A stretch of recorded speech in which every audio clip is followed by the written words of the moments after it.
राहुरी शहरामधील नामांकित Sairam electronics and batteries या दालनात तुम्हाला मिळतील सर्व प्रकारच्या इलेक्ट्रॉनिक वस्तू तसेच होम अप्लायन्सेस। साईराम इलेक्ट्रॉनिक्सचं नातं आहे खास। प्रत्येक घरात गुणवत्तेचा विश्वास। उन्हाळ्यामध्ये थंड कूल करण्यासाठी AC, fridge, cooler, deep fridge यांची भव्य अशी रेंज। साईराम इलेक्ट्रॉनिक्स खरेदी विक्री संघ, नगर मनमाड रोड, राहुरी। तेव्हा आजच साईराम इलेक्ट्रॉनिक्स या दालनाला भेट द्या आणि आनंदाची सुरुवात करा। Sairam hospital test tube baby centre. नमस्ते, मी डॉक्टर सोनाली माने, साईराम हॉस्पिटल राहुरी, वंध्यत्व तज्ज्ञ व एम्ब्रॉलॉजिस्ट तज्ज्ञ। आपल्या इथे IVF बद्दल अत्याधुनिक उपचार पद्धती उपलब्ध आहे। तर त्यामध्ये IVF, ICSI, embryo donation, egg freezing, sperm freezing तसेच सरोगसी माताबद्दल सल्ला पण आपल्या इथे दिला जातो। आपल्या इथे हमखास गुण येण्यासाठी प्रयत्न केले जातात। साईराम हॉस्पिटल लॅप्रोस्कोपिक सेंटर आणि test baby centre, court area, Bhagyashree हॉटेलच्या पाठीमागे, राहुरी। पाठदुखी, कंबरदुखी, खांदादुखी, सांधेदुखी तसंच मणक्याच्या आणि पॅरालिसिस आजारांपासून डॉक्टरकडे जाऊन वैतागले आहात का? तर आहे ना राहुरीमध्ये आयुर्वेदिक खात्रीशीर उपचार। Doctor Melavane hospital and spine care therapy centre, Rahuri bus stand समोर।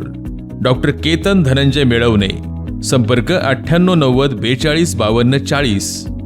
25 वर्षाची परंपरा, डॉक्टर मेळवणे हॉस्पिटल। नमस्कार मंडळी, महाराष्ट्राच्या महायुती सरकारने विधानसभेच्या निवडणुकीपूर्वी मुख्यमंत्री माझी लाडकी बहीण योजनेचा आरंभ केला। त्या योजनेअंतर्गत अनेक महिलांना 1500 रुपये दरमहा असे त्यांनी कबूल केले आणि ते सुरूही केले। आता निवडणुकीच्या पार्श्वभूमीवर जेवढ्या महिलांनी तिथे आपलं नाव दिलं त्यांचे काहीतरी डॉक्युमेंट्स घेऊन त्यांनी सगळ्यांना तो लाभ सुरू केला। निवडणूक संपल्यानंतर मात्र एकेका महिलेला त्याच्यातून बाहेर काढण्याची प्रक्रिया सुरू झाली। आपण लक्षात घेऊया आकड्यांच्या माध्यमातून। पहिल्यांदा जेव्हा आकडा आला तो लाडकी बहीण योजनेमध्ये किती महिलांना लाभ मिळत होता? 2.6 कोटी एवढ्या महिला फक्त महाराष्ट्रामध्ये या योजनेच्या लाभार्थी झाल्या। निवडणूक संपल्यानंतर KYC, e-KYC आणि अनेक अशा प्रक्रिया त्याच्यामध्ये लाभ टाकून मग हळूहळू महिलांना त्याच्यातून बाहेर काढण्यात आले। आणि आज जर आपण बघितलं तर साधारण 1.76 कोटी म्हणजेच काय तर 80 लाखापर्यंत महिला या योजनेतून अलगद त्यांनी बाहेर काढलेल्या आहेत। आता या महिला कोण आहेत? विशेषतः कष्टकरी, शेतकरी, मागासवर्गीय जाती जमातींच्या सगळ्या महिला ज्या वारंवार ह्या e-KYC, KYC प्रक्रियेमध्ये येऊ शकत नाही, ज्यांच्याकडे पुरेसे डॉक्युमेंटेशन कदाचित नाही, अशा महिलांना याचा सर्वात जास्त फटका बसलेला दिसतोय। 3-4 मुद्दे याच्यात आपण समजून घेऊया। ह्या निधीसाठी लागणारा जो अवाढव्य पैसा आहे हा नेमका कुठून येतोय? महाराष्ट्र सरकारकडे काही असे जादूचे काही पोटली आलेली नाही ज्याच्यातून तो पैसा येतोय।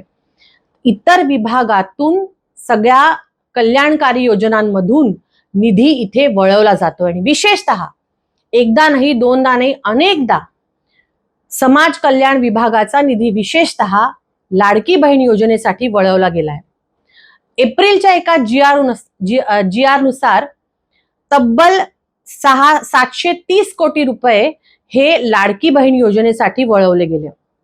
आता ज्या विभागांचे निधी इथे वळवले जात आहेत त्या विभागांतर्गत होणाऱ्या कामांचं काय, हा जर विचार केला तर प्रश्न अजून गहन पडतो की मग शिक्षण असो, घरकुल असो, विद्यार्थ्यांची शिष्यवृत्ती असो, आरोग्य असो, ह्या सगळ्या गोष्टींवरती निधी कसा खर्चणार जर तो निधी एकटा लाडकी बहीण योजनेसाठी हे सरकार वळवत असेल तर? आणि त्यातही e-KYC आणि KYCच्या नावाखाली ज्या महिलांना या योजनेतून बाहेर काढलं जात आहे त्या नेमक्या कुठल्या प्रवर्गातील आहेत, कुठल्या कष्टकरी समाजातील आहेत, कुठल्या मागास समाजातील आहेत, ह्याचा खरं तर लक्षात घेण्याची गरज आहे। महत्वाचा मुद्दा हा, योजना जेव्हा सुरू झाली तेव्हा अनेक लोकांनी अनेक महिलांनी त्याचा फायदा जरूर घेतला, पण हेही लक्षात आलं की अनेक बोगस नोंदी त्याच्यात होत्या। त्या कशा? 14,000 पेक्षा जास्त, मी नाही, सरकारी आकडे, 14,000 पेक्षा जास्त पुरुषांनी या योजनेचा लाभ घेतला। 5,000 पेक्षा जास्त तर सरकारी कर्मचाऱ्यांनी या योजनेचा लाभ घेतला।